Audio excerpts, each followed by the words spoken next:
நேர்களே, உடலை ஆரோக்கியமாக வைத்துக் கொள்ள உடற்பயிற்சியும், ஆபத்து காலத்தில் நம்மை பாதுகாத்துக் கொள்ள தற்பார்ப்பு கலையும் அவசியமானது. எதிரியிடம் மிக நெருக்கமாக சிக்கிக்கொண்டால் என்ன செய்வது, எப்படி அவரிடமிருந்து தப்பிப்பது என்பது குறித்து விளக்குகிறார் கராத்தே நிபுணர் கோதண்டன்.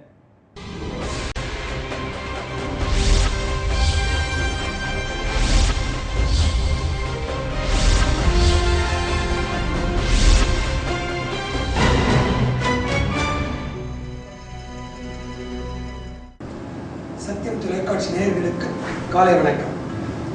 இன்று ஒரு எதிரியிடம் மிக அருகில் நாம் சிக்கிக்கொண்டால் எப்படி அவரை வீழ்த்தி வெளியில் வருவது என்பதை பார்ப்போம்.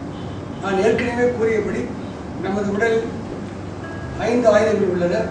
2 கால், 2 கை, ஒரு தலை. கையில் மொத்தம் 7 ஆயுதங்கள் உள்ளன. அதில் ஒரு ஆயுதம் இயல்போடு ஆங்கிலத்தில் சொல்வது தமிழ் முழங்கை. அந்த முழங்கையை பயன்படுத்தி இப்பொழுது வெகு அருகில் உள்ள எதிரியை எப்படி வீழ்த்துவது என்பது பார்ப்போம்.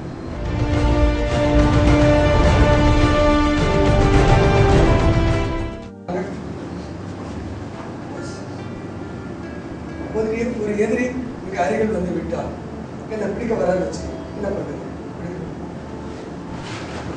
ரொம்ப க்ளோஸ்ல வந்துட்டாரு. என்ன பண்ணணுமோ பிடிச்சி இந்த கையில எல்போல இந்த இடத்துல சென்டர் இந்த இடத்துல அடிச்சு அடுத்ததுல அவர் தலை பிடிச்சு பிடிக்கும் போது இந்த லாக்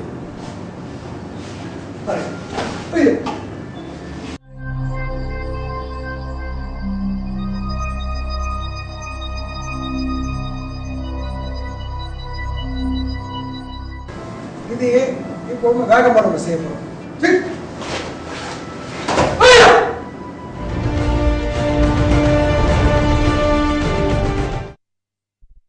நாளை வகுப்பில் மற்றொரு வீழ்த்துதலை பார்ப்போம். நன்றி, வணக்கம்.